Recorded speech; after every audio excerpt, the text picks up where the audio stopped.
नमस्कार दोस्तों, मैं नीरज शर्मा आप सभी को चाणक्य इंस्टीट्यूट के यूट्यूब चैनल में हार्दिक स्वागत करते हैं। प्यारे दोस्तों, उम्मीद है कि आप लोग स्वस्थ होंगे, अच्छे होंगे और पढ़ाई को लगातार जारी रखे होंगे। दोस्तों, जैसे कि हम लोग परसेंटेज पढ़ रहे हैं और परसेंटेज में हम लोगों ने लगभग सारे टाइप को कवर कर लिया है। आज हम लोग दोस्तों डिस्कस करेंगे विविध प्रश्नावली पे, विविध प्रकार के सवालों पे चर्चा करने वाले हैं। दोस्तों आपको एक जानकारी ये देना है, क्योंकि यूपीएसआई की वैकेंसी आ चुकी है और बच्चे तैयारी में लग चुके हैं। मैं भी यूपीएसआई स्पेशल बैच सुबह 7 बजे से सारे सब्जेक्ट के समावेश के साथ चालू हो गया है, जिसमें आपको जीएस का पूरा पोर्शन, मूल विधि सहित मैथ, रीजनिंग और हिंदी सारी क्लासेस चल रही हैं दोस्तों, और डेमो क्लास चल रहे हैं। आप लोग यदि यूपीएसआई की तैयारी करना चाहते हैं और अगर आपको डेमो क्लास करना है ऑफलाइन, तो आप आकर के सेंटर पे ऑफलाइन क्लास आप कर सकते हैं। दोस्तों है क्या ना, क्योंकि बिना पढ़े आप ये सोचे कि आपका यूपीएसआई का एग्जाम, जब तक आप मैथ और रीजनिंग दोनों में आपको 100% के लिए आप काम नहीं करोगे, तब तक ये मान के चलिए कि आपका सिलेक्शन बहुत मुश्किल होता है। जिस दिन आपका मैथ और रीजनिंग में 100% होना शुरू हो जाता है, उस दिन आप जान लीजिए कि आप सिलेक्शन के धीरे धीरे नजदीक पहुंच चुके हैं। दोस्तों अब जब 100% मान करके हम जाएंगे, तो आप जैसे 40 में 40 मैथ में करना है, 40 में 40 रीजनिंग में करना है, तो 40/40 आप मैथ में कैसे कर सकते हैं, 40/40 आप रीजनिंग में कैसे कर सकते हैं।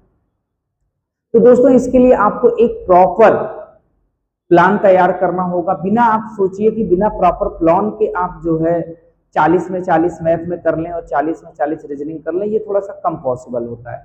लेकिन अगर आप प्रॉपर प्लान के साथ चलते हैं, प्रॉपर प्लान बना लेते हैं किस टॉपिक से प्रश्न ज्यादा आते हैं और किस टॉपिक को ज्यादा वरीयता देना है और किन किन टॉपिक पे हमको ज्यादा कार्य करना है, किन पे कम कार्य करना है, ये हमको एक योजना बनाना होता है। उसके अकॉर्डिंग हम जब कार्य करेंगे, तब जाकर के हमारा 40 में 40 मैथ सही हो पाता है।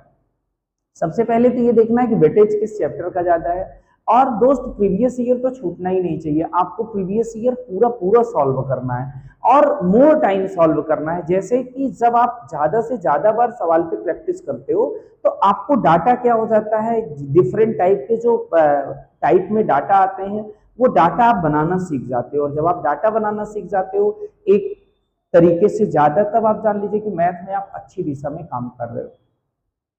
तो दोस्तों एक प्रॉपर प्लान की जरूरत होती है। बिना प्लान के कोई भी कार्य नहीं किया जा सकता है। तो बिना प्लान के आप किसी भी एग्जाम में सिलेक्शन भी लेना बड़ा मुश्किल होता है। तो उसके लिए आपको प्रॉपर बुक पे भी काम करना होगा। आपको बुक को मोर टाइम लगाना होगा। आपको ये चूज करना होगा कौन सी बुक मार्केट से ली जाए जो आपके लिए सबसे ज्यादा बेनिफिट देगी। तो इन सब सारी योजनाओं के साथ हम लोग ऑफलाइन बैच को लॉन्च किए हैं, जिसमें हम प्रॉपर अपनी सीट भी अवेलेबल कराएंगे, जो यूपीएसआई के लिए बहुत ही फायदेमंद होगी। तो दोस्तों आइए, यदि किसी बच्चे को इंडिविजुअल मैथ की भी क्लास करनी है तो वो भी आ सकता है। हम प्रॉपर आपको इंडिविजुअल मैथ की भी क्लास आपको प्रोवाइड करा रहे हैं यूपीएसआई के दृष्टिकोण से। तो कोई भी प्यारे साथियों, कोई भी बच्चा यदि करना चाहता है तो आकर के क्लास कर सकता है। तो बाकी जानकारी हम आपको अलग वीडियो बना करके हम आपको देंगे कि कैसे कैसे क्या क्या चीजें करनी है। तो आइए दोस्तों, आज का सेशन बहुत ही शानदार होने वाला है। परसेंटेज मैंने जितना आपको पढ़ाया है बहुत ही बेनिफिट देगा आपको यूपीएसआई में। तो आपको करना क्या है कि आपको पूरा सीरियल से पूरे टाइप को देख लेना है और टाइप को देखने के बाद आपको प्रैक्टिस करना है। तो हमें उम्मीद है कि आपको कोई भी प्रश्न एग्जाम का छूट ही नहीं सकता जो आप बना ना सके, इतना मैंने परसेंटेज में करा दिया है। तो आइए दोस्तों, आज हम लोग क्लास को शुरू करते हैं और आज का पहला प्रश्न हम लोग देखते हैं कि क्या है। पहला प्रश्न आज का है, एसिड और जल के 12 लीटर में 30% एसिड है। 20% एसिड वाला विलयन प्राप्त करने के लिए कितना जल लीटर में मिलाना होगा। एसएससी सीपीओ 27/6/2024 को पूछा गया प्रश्न है। दोस्तों कह रहा है कि 12 लीटर का एक मिश्रण है जिसमें एसिड और जल है। अब इसमें कह रहा है 30% एसिड है। एसिड कितना है, 30% है। मेरी एक बात जरा समझिएगा। मान लीजिए ये कोई पात्र है इसमें आपका एसिड और वाटर है, एसिड और वाटर है। ये कितने लीटर का पात्र है? तो आप कहोगे 12 लीटर का पात्र है। कितने लीटर का है? 12 लीटर। 12 लीटर में 30% एसिड है। एसिड कितना है? तो एसिड कह रहा है कि 30% है। तो दोस्तों वाटर कितना होगा? तो आप कहोगे 70% वाटर होगा। कितने परसेंट? 70% वाटर होगा। अब कह रहा है कि 20% एसिड वाला विलयन प्राप्त करने के लिए कितना जल लीटर में मिलाना होगा? मतलब करना क्या है ना, इसमें जल मिलाना है। तो इसका मतलब है कि एसिड, आप ध्यान से मेरी बात सुनिएगा, इसमें मिलाया क्या जाएगा? जल मिलाया जाएगा। एसिड नहीं मिलाया जाएगा। एसिड जितना अब है उतना ही इसमें जल मिलाने के बाद होगा क्या कि जब इसमें जल मिलाया जाएगा तब एसिड का अनुपात क्या होगा? मात्रा उतनी ही रहेगी, लेकिन टोटल आयतन क्या होगा? जब बढ़ेगा तो टोटल आयतन के सापेक्ष एसिड की जो मात्रा है वो क्या हो जाएगी? अनुपात कम हो जाएगा। तो आप इस सवाल को कई तरीके से बना सकते हैं। सबसे आसान तरीके पे मैं आपसे डिस्कस करूंगा कि क्या नहीं बदल रहा है। तो एसिड बदल नहीं रहा है। एसिड की मात्रा जितने लीटर पहले थी उतने ही लीटर अब है। इसका मतलब एसिड में परिवर्तन नहीं हुआ। एसिड का अनुपात कम हुआ है क्योंकि उसमें जल मिलाया गया, तो विलयन क्या हुआ है? बढ़ गया। जो मिश्रण है वो आपका क्या हो गया है? बढ़ गया। तो दोस्तों मेरी बात यहाँ पे समझिएगा, मैं कह रहा हूं जो इसमें जल मिलाया गया उस जल की मात्रा यदि x लीटर है, कितने लीटर है? x लीटर है। तो अब जो ये बिलियन है वो कितने लीटर का हो गया? तो आप कहोगे बिलियन हो गया 12 प्लस x लीटर का। मैंने क्या कहा? जो इसमें वाटर है, जो जल मिलाया गया वो x लीटर का था। कितने लीटर का था? x लीटर जल मिलाया गया। तो अब जो बिलियन हो गया वो 12 प्लस x हो गया। इस 12 प्लस x में एसिड कितना है? तो अब वाले बिलियन में एसिड है 20%। एसिड कितना है? 20%। इसका 20% क्या है? एसिड है। आप कहोगे बिल्कुल सही बात है। यही जो एसिड है, एसिड तो बदला नहीं है ना। मैंने कहा एसिड पहले जितने लीटर था उतने ही लीटर अब है, केवल मिलाया क्या गया है? जल मिलाया गया। यानी पहले 12 लीटर में 30% एसिड था। कितने परसेंट था? 30। तो इस 12 लीटर में जो 30% एसिड था, आज भी अभी भी बिलियन में x लीटर पानी मिलाया गया है, एसिड नहीं मिलाया गया। तो यहां बिलियन 12 प्लस x का 20% 12 के 30% के बराबर है। हमने एसिड को क्या किया है? बराबर कर दिया। अब मेरी बात ध्यान से समझिए। अब अगर हम बात करें तो 12 प्लस x 20% का मतलब 1/5 होता है, और ये हो गया 12 गुणे 30% का मतलब होता है 3/10। आप कहोगे 5 दूनी 10 और 2 छन 12, 6 त्रिक 18। तो 12 प्लस x बराबर क्या हो जाएगा? 6 त्रिक 18। तो यहां से x का मान निकालोगे तो 18 माइनस 12 बराबर कितना आ गया? 6 लीटर। कितना आ गया भाई? 6 लीटर आ गया। तो आप ये देख रहे हैं कि इसमें कितने लीटर आपने जल मिलाया है। तो आप कहोगे 6 लीटर इसमें पानी मिला दिया गया है। जल की मात्रा कितनी मिलाई गई है? तो आप कहोगे 6 लीटर जल की मात्रा मिलाई गई है। मैंने क्या कहा? एक बात पुनः आप स्पष्ट करिएगा। आप चाहें तो अलग मात्रा निकाल करके भी सवाल को बना सकते हैं, कोई दिक्कत की बात नहीं है। मैंने कहा आपको सबसे आसान डाटा क्या पकड़ना है, क्या चीज नहीं बदल रही है? तो एसिड नहीं बदल रही है। एसिड जितने लीटर पहले थी उतने ही लीटर अब है। क्या मिलाया गया है? वाटर मिलाया गया, यानी कि पानी मिलाया गया, यानी कि जल मिलाया गया। तो मैं कह रहा हूं अगर x लीटर जल मिलाया गया तो अब जो विलयन हो गया वो 12 प्लस x हुआ है। इस 12 प्लस x में एसिड कितना है? तो आप कहोगे 20% है। और पहले जो आपका 12 लीटर का जो विलयन था इसमें 30% एसिड थी। तो एसिड जितने लीटर यहां थी उतने ही लीटर यहां होगी। एसिड में कोई परिवर्तन हुआ ही नहीं है। तो मैंने कहा इसी को हम क्या कर देते हैं? बराबर कर देते हैं। जब मैंने इसको बराबर किया, जब मैंने इसको सॉल्व किया, 30% 3/10, 20% 1/5, 5 दूनी 10, 2 छंग 12, 6 त्रिक 18। तो यानी 12 प्लस एक्स बराबर 18। तो x का मान आ गया 6 लीटर। यानी कितना जल इसमें मिलाया गया है? तो जल की मात्रा मिलाई गई है 6 लीटर। हम उम्मीद करते हैं कि आपको ये बात बहुत अच्छे से क्लियर है। और भी तरीका है, अगर आप चाहें तो और भी तरीके से सवाल को बना सकते हैं। आप कहोगे कैसे बना सकते हैं, तो आइए हम आपको एक तरीका और दिखा देते हैं कि कैसे हम सवाल को बना सकते हैं। मैंने कहा ये 12 लीटर है, इसमें 30% एसिड है, तो एसिड 12 का कितना है, तो आप कहोगे 30% है। 30% का मतलब 30/100, 0 से 0 कट गया, अभी हो जाएगा 12 तिहाई 36, 36/10 यानी 3.6 लीटर क्या है, एसिड है। 12 में से 3.6 लीटर क्या है, एसिड है। तो आपका वाटर कितना हो जाएगा, तो आप कहोगे वाटर होगा 12 में से 3.6 जब माइनस कर दोगे तो ये आ जाएगा 8.4 लीटर क्या है, तो आप कहोगे वाटर है। अब मैं कह रहा हूं कि वाटर कितना मिला दिया जाए, कह रहा वाटर कितना मिलाया जाए कि एसिड की मात्रा कितनी हो जाए, तो आप कहोगे एसिड की मात्रा कितनी हो गई है, 20% हो गई है। कितनी हो गई है, 20%। आइए, यानी आप ये देख रहे हैं, आप ये देख रहे हैं कि 20% अब क्या हो गया है, एसिड हो गया है। कितने परसेंट एसिड हो गया, 20%। पहले एसिड कितना था, तो 30% था। अब एसिड की मात्रा कितनी थी, तो कहोगे 3.6, और जल की मात्रा कितनी थी, तो आप कहोगे 8.4। मिलाया क्या गया है, जल मिलाया गया है। क्या नहीं मिलाया गया है, तो आप कहोगे एसिड नहीं मिलाएगी।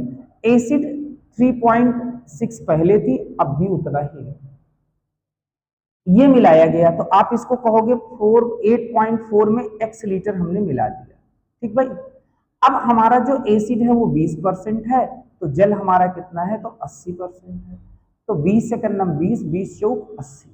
अब क्रॉस मल्टीप्लाई कर लेते हैं, तो ये हो जाएगा आपका क्या, 4 छंग 24, हासिल है 2, 4 तिहाई 12 और 12 2 14।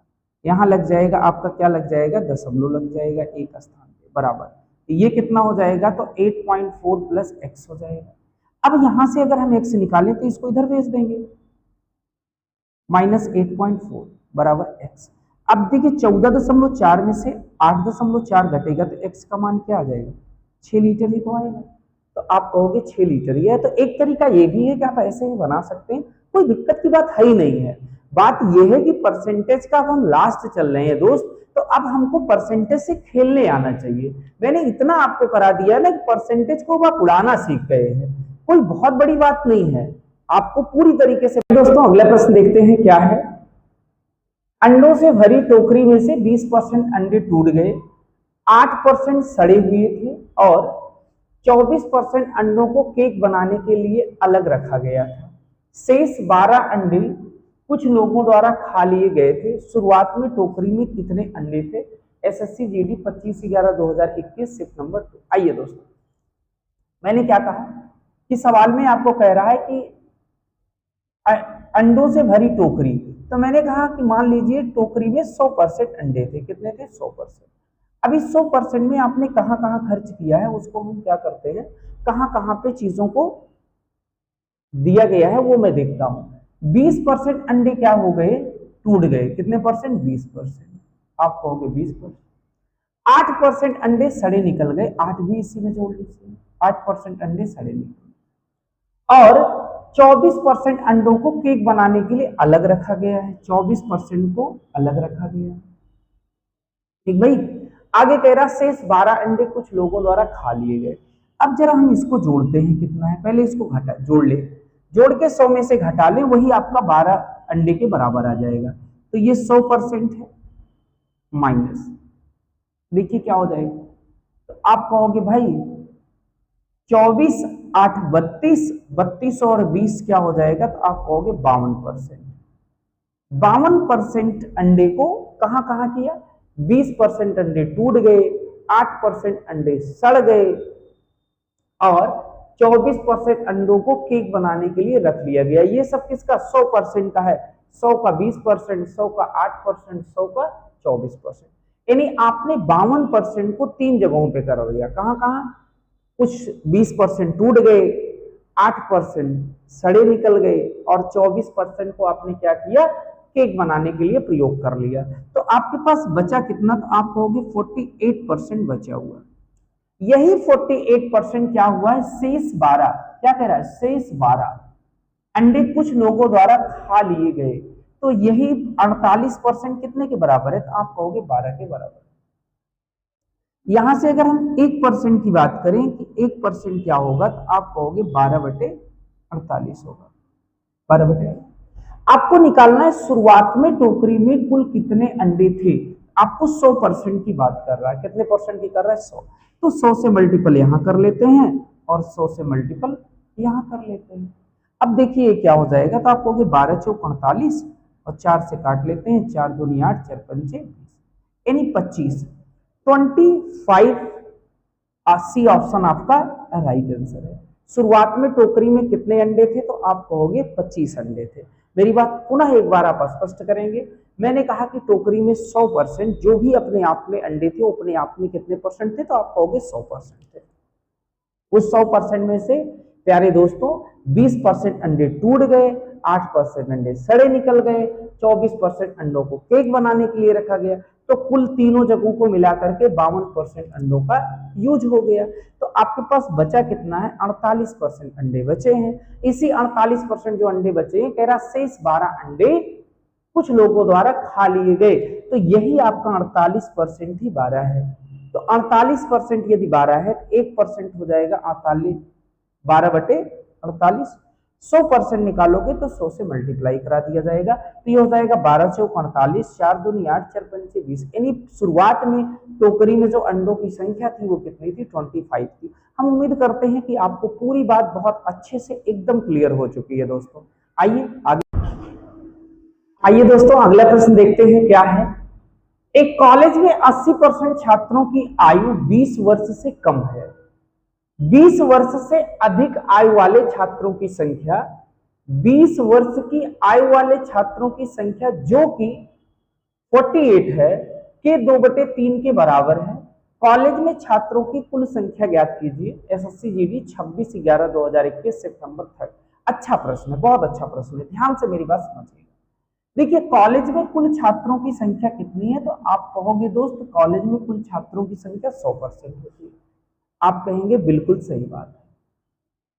इसमें कह रहा है दोस्त एक कॉलेज में 80% छात्रों की आयु 20 वर्ष से कम है, यानी 20 वर्ष से कम वाले कितने हैं? 80% है। 20 वर्ष से कम वाले, यानी 20 वर्ष और 20 वर्ष से अधिक वाले कितने हैं? तो आप कहोगे 20% है। कितने? ये 80% क्या है? 20 वर्ष से कम वाले हैं। ये 20% क्या है? 20 वर्ष और उससे अधिक वालों की संख्या कितनी है? तो आप कहोगे 20% है। अब आगे आ जाते हैं, इतनी बात क्लियर है। ये क्या है? आप यहां कह सकते हो कुल छात्र है। क्या है? कुल छात्र है। ये कह सकते हो ये क्या है? 20 वर्ष से कम है। और ये क्या है? 20 वर्ष और 20 वर्ष से अधिक के लिए। अब आगे आ जाते हैं। आगे प्रश्न में कह रहा है, यहां से पकड़िए, कह रहा है 20 वर्ष से अधिक, 20 वर्ष से अधिक आयु वाले छात्रों की संख्या, 20 वर्ष की आयु वाले छात्रों की संख्या जो कि 48 है। तो 20 वर्ष के आयु वाले कितने छात्र हैं? तो आप कहोगे 48 हैं। 20 वर्ष आयु वाले छात्र कितने हैं? मैं लिख दे रहा हूं, तो आप ये बताएंगे 48। 20 वर्ष की आयु वाले कितने हैं? 48 है। अब आपसे कह रहा है कि 20 वर्ष से अधिक आयु वाले छात्रों की संख्या, 20 वर्ष से अधिक आयु वाले छात्रों की संख्या, 20 वर्ष की आयु वाले छात्रों की संख्या जो कि 48 है, के 2/3 के बराबर है। मतलब इसका 2/3 क्या है? 20 वर्ष से अधिक है। तो 20 वर्ष से अधिक, 20 वर्ष से अधिक आयु वाले छात्र, लिख दे रहा हूं जैसे कि आपको समझने में आसानी हो जाए। 20 वर्ष से अधिक आयु वाले छात्र 48 का 2/3 है। कितने हैं? 2/3। आप कहोगे बिल्कुल सही बात है, डायरेक्ट लिखा है। 20 वर्ष से अधिक आयु वाले छात्रों की संख्या, 20 वर्ष की आयु वाले छात्रों की संख्या जो कि 48 है के 2/3 के बराबर है, इसके 2/3 के बराबर है। 3 से काटिए इसको, कितना आ जाएगा? 16 आ जाएगा। तो ये हो जाएगा 16 दूना 32। अब मुझे ये बताओ, ये क्या है 20%? ये 20% क्या है? 20 वर्ष और 20 वर्ष से अधिक आयु वाले छात्र हैं। तो 20 वर्ष और 20 वर्ष से अधिक आयु वाले छात्रों की संख्या कितनी हो जाएगी? तो आप कहोगे 48 प्लस 32। 48 और 32 जोड़ोगे तो इनकी संख्या क्या आ जाएगी? 80 आ जाएगी। ये 80 कितने परसेंट के बराबर है? तो बताओ ना 20% के बराबर है। बोलोगे क्यों? मैंने पहले ही बताया कि ये 20% क्या है? 20 वर्ष और 20 वर्ष से अधिक आयु वाले छात्रों का प्रतिशत है, जो जिसकी संख्या कितने के बराबर है? 80 के बराबर है। तो 20% ही क्या है? 80। आपको निकालना क्या है? आपको निकालना है कॉलेज में छात्रों की कुल संख्या ज्ञात कीजिए। तो कुल संख्या क्या है? 100% निकालना। अब जरा मुझे बताओ, 1% निकालोगे भाई तो कितना हो जाएगा? 20 चौक 80। 1% का मान आ गया भाई 4। अब मैं आपसे कहूंगा भाई अब जरा बताओ कि 100% का मान क्या होगा? तो आप कहोगे सर 2 जीरो मोहब्बत के साथ यहां बढ़ा दीजिए, 2 जीरो यहां बढ़ा दीजिए, यानी 100% का मान क्या हो गया? तो 400 हो गया। तो कॉलेज में कुल छात्रों की संख्या कितनी हो जाएगी? तो आप कहोगे 400 हो जाएगी। हम उम्मीद करते हैं कहीं से कोई दिक्कतें नहीं है, इसमें सारी चीजें एकदम आपको क्लियर करा दी गई हैं, कहीं से कोई दिक्कत की बात नहीं है। अब इस सवाल को आप सॉर्ट आउट करना चाहते हो, कितना जल्दी बना सकते हो, तो मेरी बात ध्यान से जरा समझिएगा। मैं कह रहा हूं कि 80% छात्र क्या है कॉलेज में 20 वर्ष आयु के कम है। इसका मतलब 20% क्या है? 20 वर्ष और 20 वर्ष से अधिक है। तो 20 वर्ष आयु वाले कितने हैं? 48 है। 20 वर्ष आयु से अधिक वाले कितने हैं? 48 का 2/3। 48 का 2/3 निकालोगे 32 आएगा। 32 और 48 कितना हो जाएगा? 80 हो जाएगा। यानी 20% का मान 80 हो गया। तो 20 को 100 बनाने के लिए 5 से गुणा करोगे और इसको 5 से गुणा करोगे तो कितना हो जाएगा? 8 पंचे 40। कुल इतना कैलकुलेशन करना है आपको। ये आपका सेकंड टाइप है, मैं आपको बता दे रहा हूं। इससे आप डायरेक्ट वर्बली सवाल को कर सकते हैं। ये मैंने आपको पूरी डिटेल करा दी है कैसे कैसे सवाल बनाया जा सकता है। फिर मैंने आपको बताया केवल आपको पेपर में जब बैठे हो तो इतना सा कैलकुलेशन करना है, यदि आपको डाटा बनाने आता है तो। क्योंकि मैंने आपको पहले बताया कि आज मैं आपको मतलब परसेंटेज के अंतिम पायदान पे हम लोग चल रहे हैं। शायद इसके बाद एक क्लास आपको और देखने को मिलेगी जो है। तो आज की क्लास क्योंकि हम 193 तक पहुंच चुके हैं, मैंने आपको पहली ही क्लास में बताया था कि हम लोग लगभग 200 प्रश्न करने वाले हैं इसमें। तो हम 193 तक पहुंच गए हैं। यानी इस क्लास के बाद हमको एक क्लास अभी और। आइए दोस्तों अगला प्रश्न देखते हैं क्या है। कुल टाफियों में से 1/10 खराब हो जाती हैं, शेष का 35% एस को दिया जाता है। कुल टाफियों का 1/8 एन को दिया जाता है। यदि एन के पास टाफियां खराब टाफियों से 10 अधिक है तो एस को कितनी टाफियां दी गई? SSC CGL 25/7/2023 shift number 1। अच्छा प्रश्न है। आइए ध्यान से मेरी बात को सुनिए आप। पहले इस सवाल को तो हम पहले आपको ऐसे बता दें, आप पढ़ के उत्तर बता सकते हो। आप कहोगे सर कैसे बता सकते हैं? आपसे पूछा क्या है एस को कितनी टाफियां दी गई? तो एस को शेष का 35%। 35% का मतलब होता है 7/20। 35% का मतलब क्या होता है? 7/20। इसका मतलब यह है कि एस को जो टॉफी मिलेगी वो 7 का मल्टीपल रहेगी। 35% का मतलब 7/20, 7 का मल्टीपल। तो जरा देखो इसमें 7 का मल्टीपल क्या है? क्या ये 7 का मल्टीपल है? नहीं है। क्या ये 7 का मल्टीपल है? नहीं है। क्या ये 7 का मल्टीपल है? नहीं है। 7 का मल्टीपल मतलब 7 से कटे, तो ये 7 से कटेगा क्या? देखो 7 × 7 6 65 हो जाएगा, नहीं कटेगा। ये 7 से नहीं कटेगा, ये 7 से नहीं कटेगा। 126 जरा चेक करो। 7 × 7 5 12 56 हो जाएगा। 7 8 56, ये 7 से कट रहा है। यानी ए ऑप्शन आप देख के बता सकते थे, इसमें कोई कैलकुलेशन है ही नहीं। लेकिन आपको मैं लगाना सिखा रहा हूं कैसे आप इसको करके बताएंगे। बाकी तो आप वर्बली बता सकते हैं एग्जाम में जब आपको प्रश्न ये दिखे तो। आइए कह रहा है कुल टाफियों में से 1/10, 1/10 क्या हो गई? खराब हो गई है। शेष का 35%। अगर 35% की बात किया जाए तो आप कहोगे ये होता है 7/20 होता है। 7/20 एस को दिया गया जाता है। कुल टाफियों का 1/8 n को दिया जाता है। n को कितना दिया जाता है? 1/8 दिया जाता है, 1/8। यदि n के पास टाफियां खराब टाफियों में से 10 अधिक हैं तो s को कितनी टाफियां दी गई? अब जरा मेरी बात समझिए, देखिए 10, 20 और 8 से कटने वाली सबसे छोटी संख्या, यानी जो इसका एलसीएम की बात करोगे कि 10, 20 और 8 का एलसीएम निकालें तो एलसीएम तो 40 ही आपको मिल जाएगा। क्या मिल जाएगा? 40। लेकिन जैसे ही अगर हम 40 लेते, मेरी बात ध्यान से सुनिएगा, यदि हम टाफियों की संख्या 40 मानते हैं, 40 कहां से मिला? मैंने कहा इनका एलसीएम ले लेते हैं। किसका? 10, 20 और 8 का। लेकिन जब अगर हम 40 लेंगे तो क्योंकि ये शेष का बोला है, क्या बोला है? शेष का 7/20, 35%, 7/20। तो अभी जब हम 10% निकाल 1/10 निकाल देंगे किसका? 40 का, तो 36 बचेगा। 36 का जब 7/20 निकालोगे दशमलव में आने लगेगा। इसका मतलब यह है कि हम यहाँ पे कुल टाफियों की संख्या मान लेते हैं, कुल टाफियां, कुल टाफियों की संख्या, कुल टाफियों की संख्या आप मान लीजिए 40 का मल्टीपल मान लीजिए, क्योंकि एलसीएम आपने 40 निकाला है तो 40 का मल्टीपल यहाँ पे मान लिया जाए, 200 मान लो। क्या मान लो? 200 मान लो, आसान हो जाएगा। अब मेरी बात जरा ध्यान से समझिएगा, तो अगर कुल टाफियों की संख्या 200 मान लिया जाए तो ध्यान से मेरी बात ये समझिएगा। अब इसको 3 पार्ट में कह रहा है। पहला कह रहा है कुल टाफियों का 1/10 खराब हो गया। कुल टाफी कितनी है? 200। 200 का 1/10 खराब हो गया तो खराब टाफी कितनी मिल गई आपको? 20। 200 का 1/10 कितना हो जाएगा? 20 टाफी। 20 टाफी क्या हो गई? खराब हो गई। आप कहोगे बिल्कुल सही बात है सर। अब आपके पास शेष कह रहा है, शेष का 35%। तो 200 में से 20 जब घटा दोगे तो शेष कितना बचेगा? 180 बचेगा। इस 180 का दोस्त 35%, 35% का मतलब हो गया 7/20, 7/20। इसको काट लीजिए, 0 0 कट जाएगा और 2 9 18 और 9 7 63। यहां इसको कितना मिलेगा भाई? 63। किसको? एस को।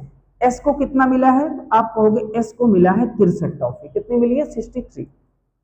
अब आ जाते हैं, कह रहा है कि यन को कुल टाफियों का 1/8, यन को कितना मिलता है? कुल टाफी का 1/8, यानी 20 का 200 का 1/8, 200 का 1/8, 20 नहीं भाई 200 है, 200 का 1/8 निकालेंगे।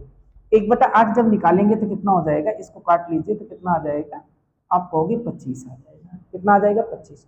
यानी n को कितना मिला? तो आप कहोगे 25 मिला। अब मेरी बात जरा ध्यान से समझिए, आगे कह रहा है यदि n के पास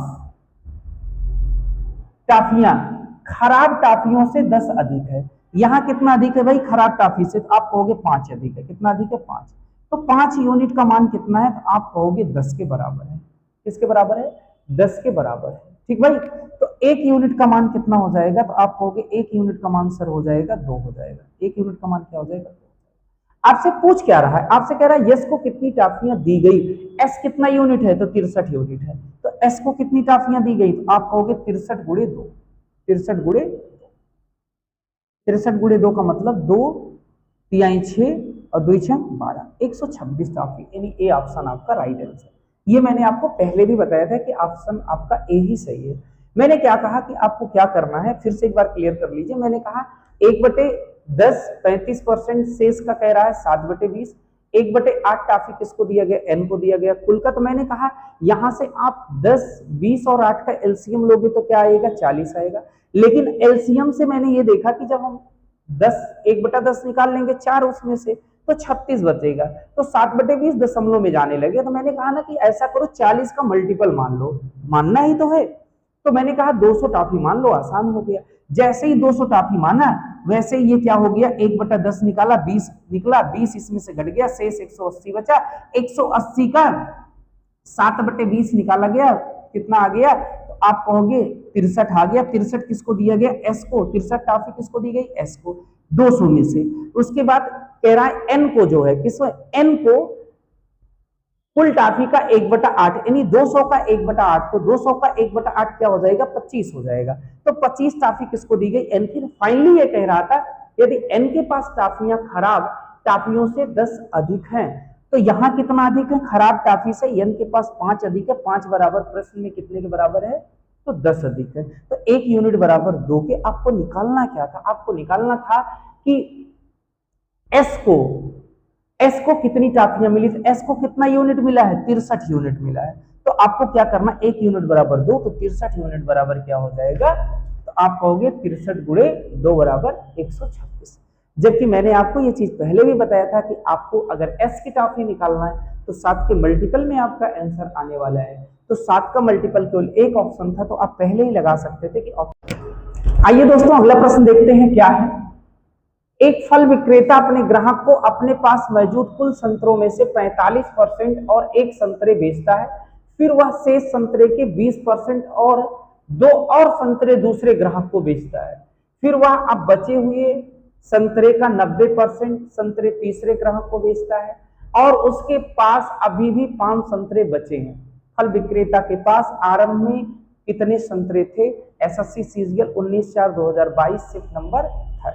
बहुत बेहतरीन प्रश्न है, ध्यान से आप कंसंट्रेट होकर के मेरी बात सुनिए। जैसे क्या है कि किसी एक दुकानदार के पास कुछ संतरे थे, वो संतरे 3 कस्टमर को बेच रहा है। पहले को क्या कह रहा है, पहले को उसने दिया 45%, जितना था उसका 45% और एक संतरे बेचा। फिर जो बचा था शेष, उसका क्या किया है, दूसरे ग्राहक को दिया है। फिर वह शेष संतरे के 20% और 20% और 2 संतरे शेष का किसको दिया, दूसरे ग्राहक को। फिर जो शेष बचा है उसका फिर कह रहा है, फिर वह अब शेष बचे हुए संतरे का जो अब बचा हुआ उसका 90% क्या, और 90% संतरे तीसरे ग्राहक को बेचता है। इसके बाद भी उसके पास 5 संतरे बच जाते हैं। तो फल विक्रेता के पास आरंभ में कितने संतरे थे? आइए दोस्तों, बहुत आसान प्रश्न है, समझ में आ जाए तो बहुत आसान है। तो आइए मेरी बात, मैंने कहा कुल संतरे जितने थे ये अपने आप में कितने परसेंट रहे होंगे, तो आप कहोगे सर जी ये तो अपने आप में 100% रहे होंगे। आ जाइए, अब कुल संतरों में से 2 भाग पहले क्लियर कर दीजिए। एक को कितना दिया, जो पहला कस्टमर पहुंचा उसको 45% दिया और प्लस एक संतरे और बेच दिया, एक संतरे और बेच दिया। मैंने कहा कुल उसके पास जो था उसमें से 45% और एक संतरे और दे दिया, बेच दिया। तो मैंने कहा जो बचा अब उसके पास, उसकी एक संख्या मैंने यहां कह दिया, मान लीजिए ए उसके पास अब बचा, क्योंकि परसेंट वैल्यू के रूप में अब आप शेष नहीं निकाल सकते कितना बचा, क्योंकि यहाँ एक जो है आपका इसके साथ चलाया तो निकालने के लिए निकाला जाएगा, तो क्यों उतना लंबा जाए।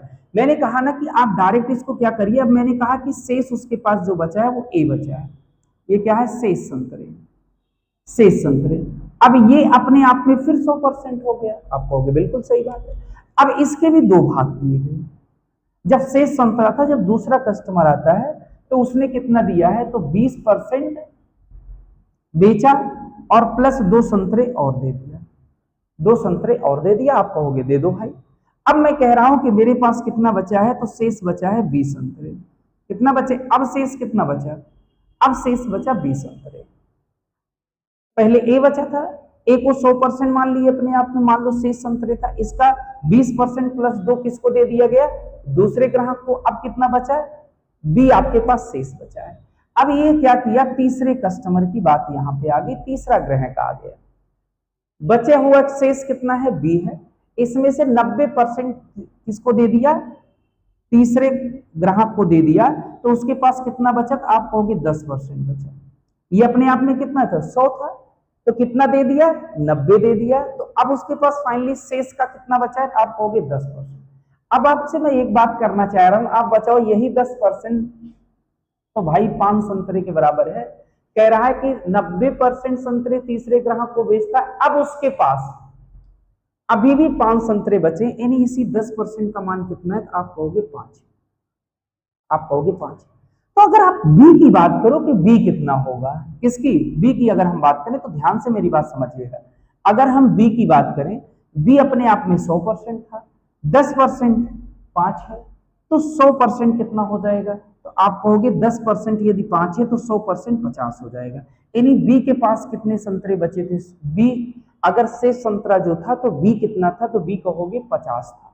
बी कितना था, 50। मैंने क्या कहा, 10% 5 है, तो 100% कितना हो जाएगा, कितना हो जाएगा 100% हो जाएगा 50, और 100% क्या है बी है, 100% क्या है बी है। अब मेरी बात और समझिए, अगर बी जो है ये 100% मिल गया 50 के बराबर, तो अब मैं कह रहा हूं ए क्या रहा होगा, ए। तो मेरी बात जरा ध्यान से समझिएगा, उसने बेचा कितना था 20% प्लस 2 बेचा था। तो मैं क्या कह रहा हूं कि 2 संतरे, अगर 2 संतरे में ना बेचा होता तो मेरे पास कितने संतरे होते, तो आप कहते कि 52 संतरे होते, क्योंकि शेष आपके पास कितना बचे थे 50। अगर मैं 2 और ना बेचता तो मेरे पास कितने संतरे होते 52। वो 52 अपने आप में कितना होता, क्योंकि 20% निकल जाता तो 80% होता, यानी 52 संतरे कितने परसेंट होता, तो आप कहोगे 80%। तो 100% कितना हो जाएगा, तो आप 100% जब निकालोगे तो ये हो जाएगा, यहां से 20 चौक 80 और 20 पंचे 100, 4 से इसको काटेंगे तो 13 और 13 पचे 65।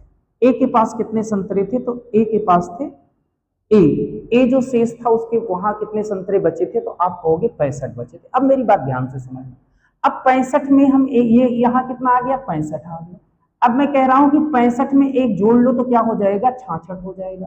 तो 66 कितने परसेंट के बराबर होगा, तो 45 निकल जाएगा, ये 100 था 45 निकल गया, तो ये कितना बचा आपका 55 बचा। कितना, तो आप कहोगे 55%, कुल का 55%, कुल का 55% कितने के बराबर है, तो आप कहोगे 66 के बराबर। 66 कहां से आया, मैंने कहा एक संतरे जो बेचा है 65 को दे देते हैं, तो 65 क्या हो जाएगा 66 हो जाएगा। 66 ये हो जाएगा और ये 45% हो जाएगा, और ये कितना हो जाएगा, तो आप कहोगे 55% हो जाएगा। 55% 66, तो यहां से 1% यदि आप निकालोगे तो 66/55। 100% निकालना है 100%, तो 100 से मल्टीपल यहाँ आपको निकालना क्या था, आरंभ में उसके पास कितने संतरे थे, तो 100 थे। 11 छक्का 66, 11 पचे 55, 5 से काटते हैं 5 दूनी 10 और 20 छक्का 120। 120 संतरे उसके पास प्रारंभ में थे, यानी कि आपका बी ऑप्शन क्या हो जाएगा, तो राइट आंसर हो जाएगा।